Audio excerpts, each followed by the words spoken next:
Assalamualaikum warahmatullahi wabarakatuh. Alhamdulillah rabbil alamin, wassalatu wassalamu ala asyrafil mursalin wa ala alihi wa sahbihi wa barik wa sallim. Subhanaka la ilma lana illa ma 'allamtana innaka antal alimul hakim.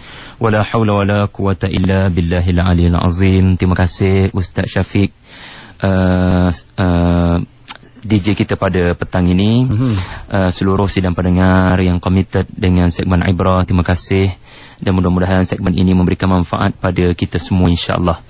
Saya menyambung sedikit daripada perbincangan kita di minggu lepas. Pada minggu lepas kita berbicara mengenai kisah Nabi Allah Sulaiman alaihi salam dengan semut. Ya. Iaitulah haiwan di darat. Kali ini kita sambung siri kedua. Iaitulah haiwan di udara, namanya burung hud-hud. Macam yang disebutkan tadi lah. Ini sebagaimana saya katakan pada minggu lepas, dirakamkan di dalam Al-Quran suatu babak dialog antara seorang Nabi yang memahami bahasa haiwan dengan burung hud-hud yang menjadi sebahagian daripada tentera Nabi Allah Sulaiman alaihi salam. Suatu dialog yang menunjukkan karakter kepimpinan seorang Nabi dan bagaimana kualiti orang-orang yang dipimpinnya. Dan mari saya bacakan pada tuan-tuan, puan-puan, bagaimana rekod cerita ini di dalam Al-Quran. Dalam surah An-Namlu, ayat 20 sampai 27. Ayat itu berbunyi, saya bacakan terjemahan supaya kita dapat gambaran yang sebenar bagaimana Allah menceritakan adegan antara Nabi Allah Sulaiman alaihi salam, yang kita tahu ya, bila Nabi Sulaiman diberitahu ada semut, dia akan mendatangi suatu wadi yang ada semut. Dia telah memberikan arahan pada tentera untuk berhenti daripada meneruskan perjalanan, nanti terpijak semut-semut tu nanti. Tetapi Nabi Sulaiman meskipun mengarahkan tenteranya berehat, seketika dia tidak rehat. Dia memastikan tenteranya tidak mengambil peluang untuk berehat, kerana waktu itu digunakan untuk dia membuat pemeriksaan barisan. Cukup ke tidak tenteranya yang telah berjalan jauh. Wallahualam di manakah lokasi ini, tetapi mereka bergerak daripada Palestin, tempat pemerintahan Nabi Allah Sulaiman AS. So bila berehat sekejap tu Ustaz Syafiq, spot check dilakukan, pemeriksaan barisan dilakukan. Tengok-tengok ada yang tak ada, namanya burung hud-hud. Maka digambarkan di dalam Al-Quran, berbunyinya begini. Dan selepas Nabi Sulaiman memeriksa sekumpulan burung-burung yang menjadi sebahagian daripada tenteranya, lalu dia berkata, mengapa aku tidak melihat burung hud-hud, burung belatuk? Adakah ia dari kalangan mereka yang tidak hadir? Demi sesungguhnya, aku akan menyeksanya dengan seksaan yang berat, atau aku akan menyembelihnya saja, sekiranya ia tidak membawa kepadaku alasan yang kukuh. Burung hud-hud itu tidak lama gaibnya. Ia pun datang sambil berkata kepada Nabi Sulaiman, wahai Sulaiman, Nabi Allah, aku mengetahui sesuatu yang kamu tidak tahu. Aku datang kepadamu dari negeri Sabak, membawa satu khabar berita yang aku yakini kebenarannya. Sesungguhnya aku dapati seorang perempuan memerintah mereka. Ia telah diberikan serba-serbi daripada setiap sesuatu, dan dia mempunyai singgahsana yang dahsyat punya besar. Aku dapati raja perempuan itu sujud kepada matahari, kaumnya pun sujud pada matahari, meninggalkan ibadah kepada Allah, dan syaitan memperelokkan lagi kesyirikan perbuatan mereka itu, menghalang mereka daripada jalan yang benar. Maka mereka tidak mendapat petunjuk. Mereka tidak sujud kepada Allah yang mengeluarkan sesuatu yang tersembunyi di langit dan di bumi. Allah jualah yang mempunyai arasy yang besar.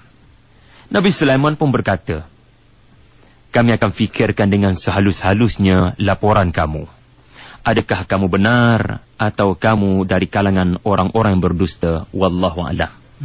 Itulah 7 ayat adegan antara Nabi Sulaiman alaihissalam dengan burung hud-hud.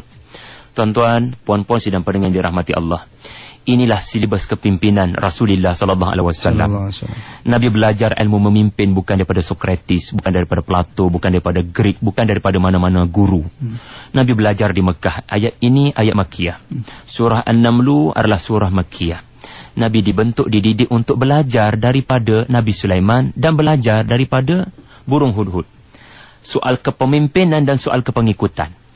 Saya cuba petik tuan-tuan sekalian, daripada dialog ini beberapa perkara yang kita boleh ambil ibrah. Pertama sebagai pemimpin, yang kedua sebagai pengikut. Pemimpin kita cuba belajar sesuatu daripada Nabi Ibrahim, pengikut kita belajar sesuatu daripada hudhud. Ada 3 perkara kita boleh belajar daripada Nabi Sulaiman AS.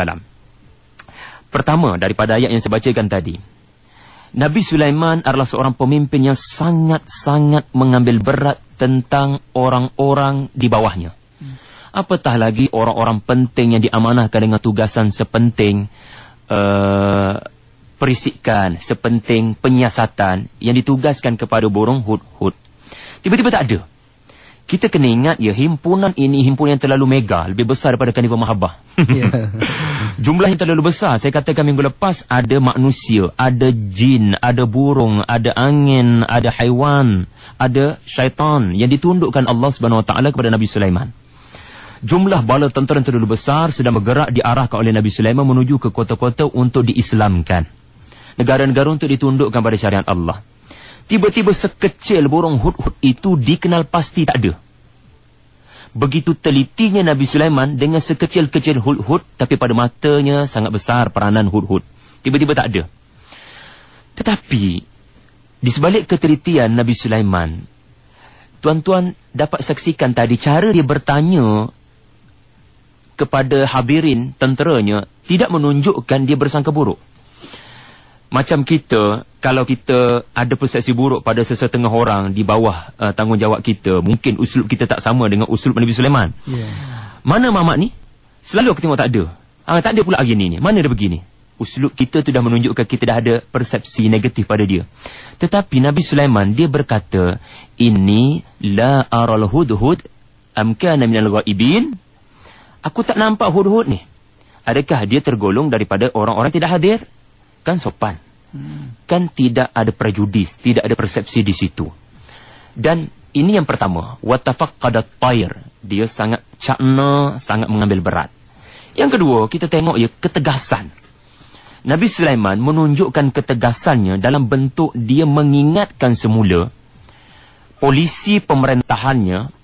Dia mengambil kesempatan daripada ketiadaan hudhud untuk mengingatkan hadirin tentera AJK bawahannya tentang polisinya, tentang peraturan punishmentnya, iaitulah la'u'adzibannahu 'adzaban syadidan aw la'adbahannahu aw la'yatiyanni bisultanin mubin. Aku akan buat sesuatu pada hudhud, sama ada aku akan seksa dengan seksaan yang pedih, atau aku sembelih saja dia sekiranya dia tidak datang dengan alasan yang kukuh yang aku boleh terima. Inilah ketegasan seorang pemimpin. Bukan polisinya saja, maknanya surat keliling saja nampak tegas, tetapi tidak ada reminder, tidak ada follow up seminggu sekali. Pemimpin tidak mengingatkan tentang kewujudan peraturan ini. Sampai kadang-kadang kan bila tak ada ingatan, tak ada tegur-menegur, disiplin tak ada dalam organisasi dan dia akan menjadi macam bom jangka, Ustaz Syafiq. Disiplin tak ada, monitoring, tidak ada pemantauan. Apa yang staf di bawah buat kita tak tahu. Hukuman yang selama ni disepakati tidak diingatkan balik. Dia boleh jadi bom jangka di suatu hari kerana tidak ada reminder, tidak ada tazkirah. Nabi Sulaiman AS mengambil kesempatan ini untuk mengingatkan yang hadirin. Wujudnya polisi, yang kali ini untuk hudhud. Yang lain pun kena ingat ada punishment juga. Kalau kalian tidak on time, bila aku panggil untuk pembarisan ke, bila ada spot check ke. Jadi tuan-tuan, ini yang kedua, ketegasan Nabi Sulaiman AS. Bukan sekadar pada polisinya, tapi pada pelaksanaan polisinya. Yang ketiga, yang terakhir, yang ada pada Nabi Sulaiman adalah sikap telitinya ketika menerima sesuatu berita. Sikap telitinya dalam proses menyelidik sesuatu berita. Dia tidak cepat menerima dan tidak cepat menolak. Dalam surah An-Naml ayat 27, Nabi Sulaiman berkata, "Qala sananzur." Kalau tuan-tuan tengok tadi, Ustaz Syafiq tengok tadi, panjang lebar penjelasan daripada hudhud mengenai apa yang dia temui. Tapi itu tidak menyebabkan Nabi Sulaiman bertindak terburu-buru. Dia mengatakan, aku akan observe dulu dakwaan kamu ini. Sananzur artinya nazrah. aku akan observe dulu, aku akan siasat dulu benar ke tidak dakwaan kamu. Sama ada kamu benar ataupun kamu berdusta. Ini adalah Nabi Allah Sulaiman memberitahu kita sebagai seorang pemimpin. Apa-apa yang sampai kepada kita, mestilah dikenal pasti kesahihannya. Dan Nabi Sulaiman alaihissalam untuk mengenal pasti berita ini benar ke tidak, dia akan memberikan telinganya sepenuhnya kepada hudhud untuk berkata-kata. Biar ada cerita A sampai Z. Jangan cantas, jangan mencelah, jangan terus buat kesimpulan, jangan terus hukum dia. Kalau kita tengok 4-5 ayat yang keluar daripada mulut hudhud tidak dicantas, tidak menyampuk. Nabi Sulaiman tak menyampuk pun. Bagi ruang orang di bawah itu berkata, laporannya apa, alasannya apa buktinya. Barulah kita waras dan matang dalam tindak tanduk kita. Kita beralih pula Ustaz Syafiq dalam soal kepengikutan. Pada hudhud ini pula ada 3 pelajaran besar kalau kita boleh pelajari tuan-tuan. Kita tengok burung hudhud. Kenapa dia berani ambil risiko? Dia dah tahu dah. Polisi Nabi Sulaiman kalau tidak hadir dalam mana-mana mesyuarat dia, dalam mana-mana pembarisan yang dia arahkan, dia sudah tahu hukumannya sama ada seksaan berat ataupun mati terus. Tetapi dia mengambil satu risiko berat, satu risiko besar untuk keluar meninggalkan pasukannya, dan dia tidak beritahu pun pada Nabi Sulaiman, dia tidak sempat beritahu pun pada Nabi Sulaiman, untuk dia mencari suatu berita yang bersangkut paut dengan cerita Sabak yang saya sebutkan tadi. Apa pelajarannya tuan-tuan? Di sinilah letaknya sikap yang pertama pada hudhud, iaitu sikap proaktif. Proaktif ni apa? Proaktif ini adalah kita tahu kalau itu tugas kita, meskipun bos tak beritahu, orang di atas tak beritahu, tapi kita tahu tugas itu adalah dalam ruang lingkup tugas kita, maka tak perlu tunggu kena ketuk baru nak bertindak. Kita faham-faham sendiri bahawasanya ini tugasan aku, iaitu menyiasat. Dan apabila aku mendapati pasukan Nabi Sulaiman ini sedang bergerak ke satu arah, aku rasa maklumat tentang pergerakan pasukan ini tidak lengkap, aku mesti melengkapkannya dengan tindak tanduk aku. Dan hudhud percaya dia tidak akan dimarahi, tidak akan dihukum oleh Nabi Sulaiman, sebab Nabi Sulaiman adalah seorang Nabi pemimpin yang berikan telinga untuk mengadili. Dia bukan autokratik, dia bukan zalim terus jatuh hukuman bila tak ada. Dia mengenali Nabi Sulaiman sebagai seorang yang adil, maka dia berani untuk ambil risiko ni. Dan dia percaya apa yang akan dia sampaikan, hasil siasatan yang akan dia sampaikan adalah sesuatu yang tidak lari daripada job scope dia. Iaitulah menyiasat. Dan dia tahu Nabi Sulaiman adalah seorang Nabi yang mementingkan seluruh negara-negara di muka bumi ini tunduk pada syariat Allah. Maka tindak tanduk dia tu tidak lari daripada vision organisasi. Apa vision Nabi Sulaiman? Menundukkan muka bumi Allah di bawah syariatnya. Maka dia bergerak ke sana kemari. Cumanya ketika pasukan itu bergerak, dia rasa macam ada suatu tempat lain yang dia mesti lengkapkan organisasi ini dengan maklumat yang satu lagi. Iaitulah rupa-rupanya maklumat ini terlalu besar.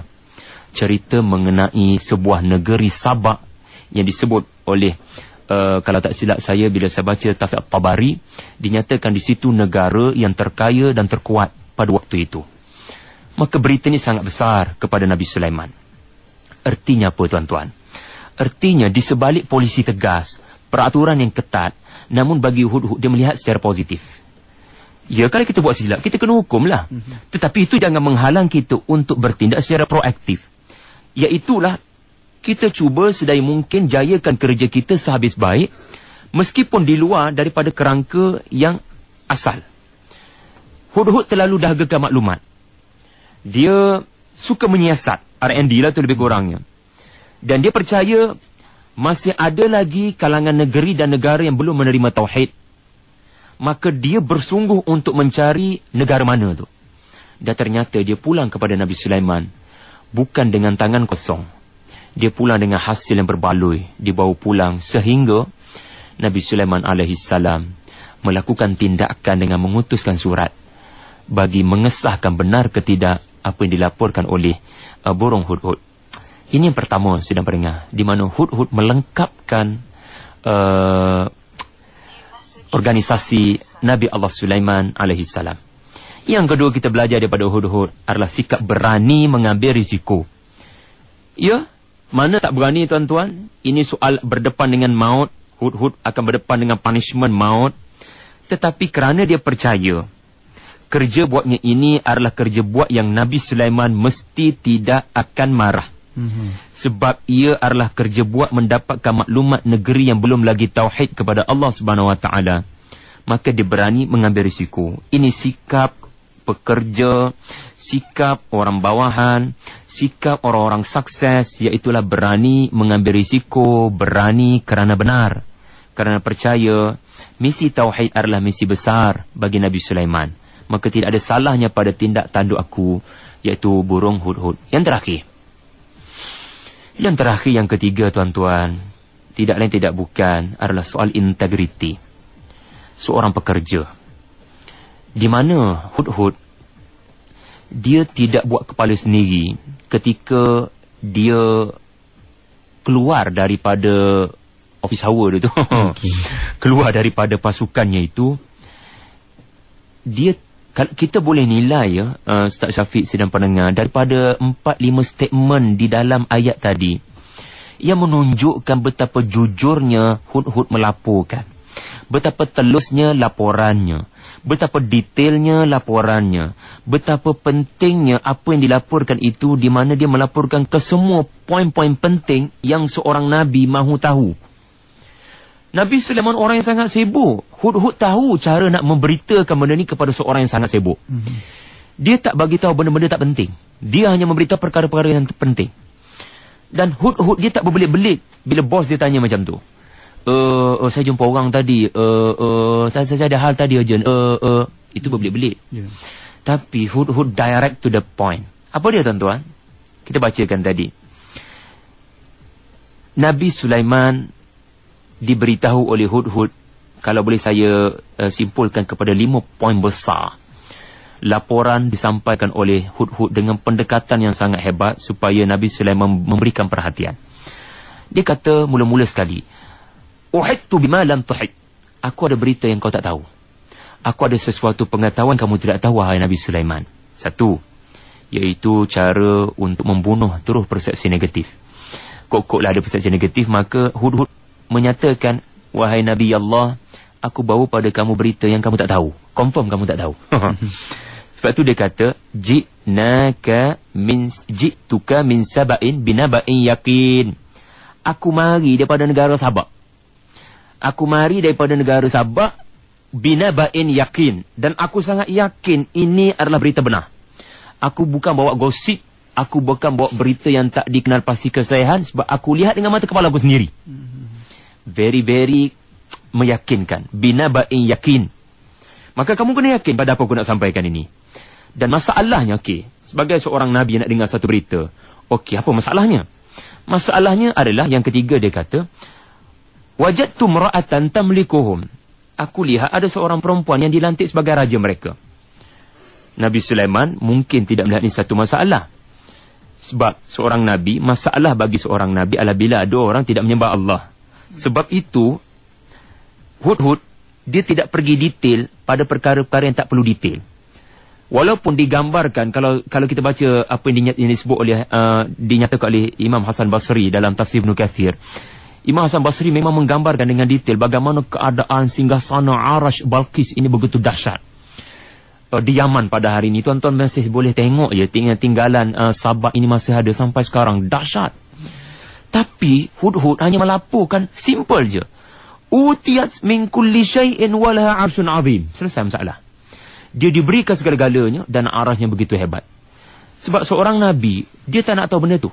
Ya, dia nak tahu adakah orang ini menyembah Allah ke tidak. Sebab itu terus hudhud melaporkan, wajadtuha wa qaumaha yasjuduna lisyamsi. Mereka sembah matahari, maka itulah isunya. Dan hudhud mengakhiri laporannya dengan sesuatu yang sangat, saya rasa kalaulah kita ni nak report, kita sendiri belum tentu boleh report benda ni. Dia merungkaikan sesuatu yang bukan tersurat tetapi tersirat. Di mana bibir hudhud berkata, zuyyina lahumus syaitan mereka telah disesatkan oleh syaitan. Hudhud berkata lagi, ala yasjuduna lillah alladhi yakhrudul khab'a fis samawati wal ardi. Kenapa mereka tidak sembah Allah yang mengeluarkan sesuatu tersembunyi di langit dan di bumi? Hudhud berkata lagi, Allahu la ilaha illa wa rabbul arsyil azim. Tuan-tuan, puan-puan sekalian, inilah lidah burung yang difahami oleh Nabi Sulaiman alaihissalam, di mana Hudhud cuba menegaskan Nabi Sulaiman mesti bertindak sesuatu. Kerana isunya bukan isu pesaing politik, tetapi isunya adalah akidah yang tidak sembah Allah. Sulaiman, Nabi Allah, mesti bertindak sesuatu. Kerana mereka telah disesatkan oleh syaitan. Mudah-mudahan kita dapat sesuatu daripada 3 kepemimpinan dan 3 kepengikutan yang kita belajar daripada dialog ini, alhamdulillah. Kalaulah kita boleh keluarkan satu keyword penting yang kita boleh belajar daripada kisah Nabi Sulaiman ini adalah, saya boleh katakan apa yang dikatakan empathic listening. Berikan telinga apabila berlaku sesuatu masalah. Berikan telinga dengan sebaik mungkin kepada orang yang meluahkan masalah. Tuan-tuan, puan-puan, perkara ini serius. Serius kerana anda tahu, kita tahu, saya tahu apa yang sedang berlaku dalam isu-isu kekeluargaan rumah tangga hari ini. Perceraian di sana-sini, anak-anak lari daripada rumah di sana-sini. Tidak kurang juga mereka yang bekerja yang tidak seronok dengan kerja mereka di tempat kerja kerana ada masalah dengan orang di atas mereka. Ataupun orang atas yang ada masalah dengan orang di bawah mereka. Ingat ya, Allah Subhanahu Wa Taala mencipta telinga dahulu sebelum Allah mencipta mata dan hati. Walladzi khalaqas sam'a wal basar wal fuad. Itu menunjukkan betapa pentingnya telinga. Cuma isunya bukan isu telinga, isunya pendengaran. Adakah kita mendengar dengan berkualiti? Adakah kita jadi seorang pendengar yang berkesan? Kita lahir ke dunia pun, perkara pertama diperlakukan pada kita adalah kita diazankan. Kita dididik untuk mendengar perkataan yang baik. Tuan-tuan, apa yang saya boleh kongsikan, Nabi Allah Sulaiman telah memberikan ruang sebesar-besarnya pada Hudhud untuk berbicara dan meluahkan sampai Z laporannya. Sampai Hudhud berpuas hati, barulah Nabi Sulaiman berkata, kita selidik apa yang anda kata, wahai Hudhud. Anda dapat saksikan, Ustaz Syafiq, tuan-tuan dapat saksikan, Nabi Sulaiman tak kata, Masya Allah, benarkah ini laporan kamu, kita kena bertindak segera. Tidak. Dia tidak respon macam tu. Ataupun dia tidak kata macam ni, kamu ni berdusta, kamu sudah ada rekod pendustaan, hukuman tetap akan dijalankan pada kamu. Tidak. Apa yang Nabi Sulaiman kata? Qala sananzur. Kita tengok macam mana siasatan dilakukan. Kita audit bagaimana laporan kamu ini. Tuan-tuan, masalah ramai pada hari ini kita. Bila orang menyatakan satu masalah, anak kita, isteri kita, siapa-siapa saja orang bawah kita. Orang Melayu ni, kita ni saya tengok sendiri, cepat sangat kita nak respon bila orang cakap sesuatu pada kita. Belum tentu orang yang nak luah masalah pada kita, dia habis bercakap, itu menunjukkan dia sudah bersedia untuk tunggu nasihat daripada kita. Belum tentu. Orang yang mendengar secara berkesan adalah orang yang mendengar untuk memahami betul-betul apa masalah dia sebenarnya ni. Dia bukan mendengar untuk respon dengan segera. Papa, tadi kat sekolah rasa macam tak best lah lagi sekolah, Papa. Papa tak nak kamu kata macam tu. Papa nak kamu jadi pelajar berkesan, insan cemerlang, datang pada tenang ke kan? Itu cepat sangat nak bagi motivasi. Ataupun, kenapa jadi macam ni Mama? Kamu mencontengmu arang di wajah ayah. Tengok, cepat sungguh nak jam kepada negatif, marah, conclusion. Ataupun ada juga setengah daripada ayah ni, siapa cikgu mengajar kamu tadi? Siapa kawan-kawan kamu yang buat kamu macam ni? Kamu duduk kat kelas mana tadi? Subjek apa mengajar? Dia macam polis pula. Soal siasat lah pula. Tuan-tuan, saya rasa orang yang mendengar dengan berkesan adalah orang yang mendengar seperti penterjemah, nak terjemahkan sesuatu. Ustaz Syafiq mungkin ada pengalaman, mungkin kan kita nak terjemah sesuatu filem, sesuatu berita ke dalam bahasa Melayu. Kita akan dengar wordnya dan kita akan translate by wordnya itu ke dalam bahasa kita. Orang yang mendengar dengan berkesan, dia tidak akan cepat memberikan nasihat. Dia tidak akan cepat jam kepada soal siasat polis. Seperti, ialah di mana, siapa, kat mana. Ataupun dia tidak akan cepat membuat kesimpulan, iaitu dalam bentuk simpati dengan dia ke tidak. Orang yang mendengar dengan berkesan adalah dia akan ambil word orang tu dalam bentuk tanda soal. Contoh, papa saya macam dah tak nak pergi sekolah lah papa, boring sangat. Boring? Kenapa boring? Kita ambil balik word dia tu untuk kita soalkan balik supaya tujuannya dia akan cerita banyak lagi. Entah-entah bukan isu boring. Kalau kita tanya dengan ambil petik word dia sepatah, petik word dia sepatah, petik word dia sepatah, insya-Allah kita akan menjadi orang yang memahami masalah sebenar, dan entah-entah kita tak akan cepat bersimpati dengan dia ataupun menyalahkan orang yang dia nak salahkan. Kita akan menjadi lebih matang untuk respon. Sebab ini adalah suatu perkara yang mesti dilihat besar, iaitu soal kemahiran untuk mendengar secara berkesan. Ya, jangan terlalu cepat untuk jump kepada conclusion. Kita mesti cuba memahami isu sebenar. Maka insya-Allah dengan cara seperti ini kita belajar daripada Nabi Sulaiman, dan kita belajar juga inilah akhlak Nabi sallallahu alaihi wasallam. Kadang-kadang ada 3 orang datang dengan soalan yang sama tetapi jawapan Nabi berbeza. Kenapa ya? Kerana rupa-rupanya ada berlaku dialog antara mereka dan Nabi sallallahu alaihi wasallam. Nabi mencari ruang untuk bertanya. Soalan sama, ayul a'mal afdal ya Rasulullah sallallahu alaihi wasallam, apa amalan terbaik untuk saya? Tetapi kenapa ada orang Nabi kata balik cium tangan ibu ayah kamu, berbuat baiklah dengan mak dan ayah kamu. Yang seorang lagi jihad fi sabilillah. Seorang lagi Nabi kata salat ala waqtiha. Kenapa ya? Kenapa Nabi jawapan tidak konsisten? Bukan isu tidak konsisten. Nabi mendengar terlebih dahulu, berlaku dialog antara mereka. Seperti seorang pemuda yang datang kepada Nabi, meminta izin untuk berzina. Para sahabat dah ungkapkan perkataan, Mah, kurang ajar punya budak, kurang ajar punya budak, nak berzina minta izin dengan Nabi, memalukan maruah Nabi, memalukan agama Islam di hadapan khalayak awam. Nabi kata, jangan berhenti Sayyidina Umar, jangan buat macam tu, wahai sahabat-sahabat, jangan cemuh dia. Beri peluang aku mendekati dia. Lutut bertemu lutut, berlaku dialog. Dan dalam dialog ini, tuan-tuan, Nabi tak ada pun bersifat hukuman, bersifat nasihat. Jangan berzina, nanti masuk neraka. No, nanti dulu. Perhatikan hadis sahih ini. Nabi tanya balik pemuda ni dalam bentuk-bentuk soalan-soalan menyebabkan pemuda ni berfikir. Sehingga dia sendiri berkata, bukan Nabi yang kata. Dia sendiri kata, ya, dia sudah tidaklah mendekati lagi perzinaan ini. Kerana soalan Nabi itu menyebabkan dia rasa bersalah apa berlaku pada orang-orang perempuan di sekeliling dia kalau apa yang dia nak buat kepada perempuan tanpa ikatan perkahwinan.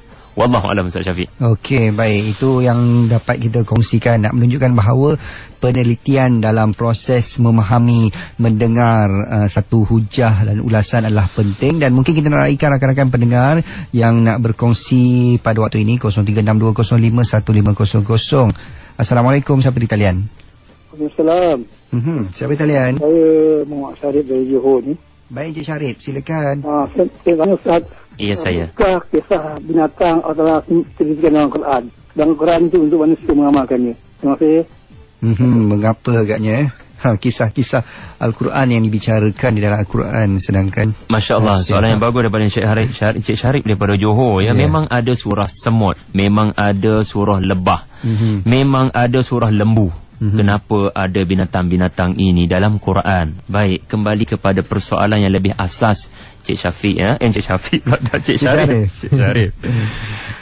Kita kena jawab soalan yang paling besar. Apa motif cerita-cerita ini di dalam Al-Quran? Dalam bahasa lain, apa motif storytelling? Apa motif penceritaan di dalam Al-Quran? Al-Quran ini kadang-kadang ada dalam bentuk hukum hakam. Al-Quran juga datang dalam bentuk pernyataan tentang sesuatu, seperti hari kiamat, syurga dan neraka. Tetapi 1/3 Al-Quran adalah cerita. Dan cerita itu bukan sekadar cerita manusia, tapi cerita binatang. Kenapa ya? Maka pastinya ia mengandungi ibrah, pelajaran untuk manusia. Maknanya, meskipun Allah bercerita tentang lebah, Allah bercerita tentang lembu Samiri, Allah bercerita tentang semut, Allah bercerita tentang burung hudhud. Setiap binatang yang Allah cerita di dalam Al-Quran, sebenarnya cerita binatang itu adalah cerita kita. Cerita binatang, binatang makhluk Allah, kita makhluk Allah. Percayalah, ibrah adalah jambatan. Ibrah adalah kaitan. Ada kaitan lah tu. Kita kena percaya betul-betul.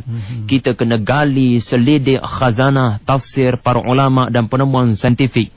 Tidak ada cerita sia-sia yang Allah sebut di dalam Al-Quran mengenai binatang. Saya dah kupas minggu lepas tentang semut, dan kali ini kita kupas tentang hudhud. Ternyata terbukti cerita hudhud adalah cerita apa kualiti yang tidak ada kepada manusia Muslim pada hari ini, segelintir antara mereka. Bukankah segelintir antara kita mudah memberi alasan dan mencipta alasan untuk menjustifikasikan kesalahan yang telah dilakukan? Bukankah kalangan kita antara orang yang segelintirnya suka berbelit-belit bila ditanya mengenai sesuatu dan diminta penjelasan, kita tidak direct to the point?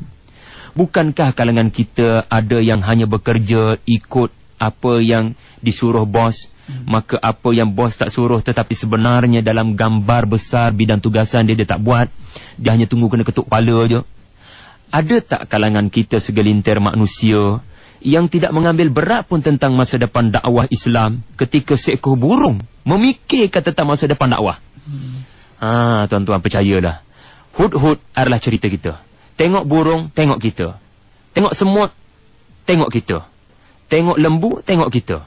Allah berbicara pada binatang-binatang ini tentang kita. Sekurang-kurangnya percayalah. Kalaulah kita boleh faham bahasa burung. Ada burung boleh bercakap, Ustaz Syafiq, burung tiong apa benda namanya tu kan. Tapi bukan semua perkataan manusia dia boleh cakap. Kalaulah kita boleh mendengar dan memahami bahasa burung seperti Nabi Sulaiman memahami bahasa burung, kita akan mendapati kebenaran kata-kata Allah. Setiap ungkapan binatang dan bunyi-bunyi tumbuh-tumbuhan, anda akan dengar ia adalah zikir kepada Allah Subhanahu Wa Taala. Manusia hakikatnya dikepung oleh makhluk yang sedang berzikir pada Allah, termasuk bukan haiwan, bukan tumbuhan, tetapi langit, bulan dan bintang. Kalaulah kita ini diberikan bahasa, awan bergerak tu kita boleh faham. Bahasa binatang, bahasa tumbuh-tumbuhan, kita duk bunyi tumbuhan bergerak. Kalaulah Allah beri kita faham bahasa ni, sebagaimana dia beri kepada Sulaiman alaihi salam kefahaman bahasa ni, kita akan rasa bahawasanya betapa teruknya manusia ni, makhluk yang lain berzikir, kita pula memilih-milih untuk berzikir ke tak nak berzikir. Solat lewat ke solat awal, kita boleh memilih. Ketika makhluk-makhluk lain, mereka tidak ada ruang pun untuk tidak sujud dan tidak ingat Allah Subhanahu Wa Taala. Wallahualam. Okey, baik Ustaz, sebenarnya kita dah sampai ke penghujung bicara. Mungkin dalam kesempatan yang ada ini sebagai khulasah dalam episod Ibrah, kisah Nabi Sulaiman, ini mungkin ada sesuatu yang Ustaz boleh nak kongsikan bersama. Saya simpulkan baliklah Ustaz Syafiq dalam 2 minit baki masa ni. Sebagai seorang pemimpin, sebagai seorang pengikut, seorang pemimpin mesti mengambil berat tentang orang-orang di bawahnya.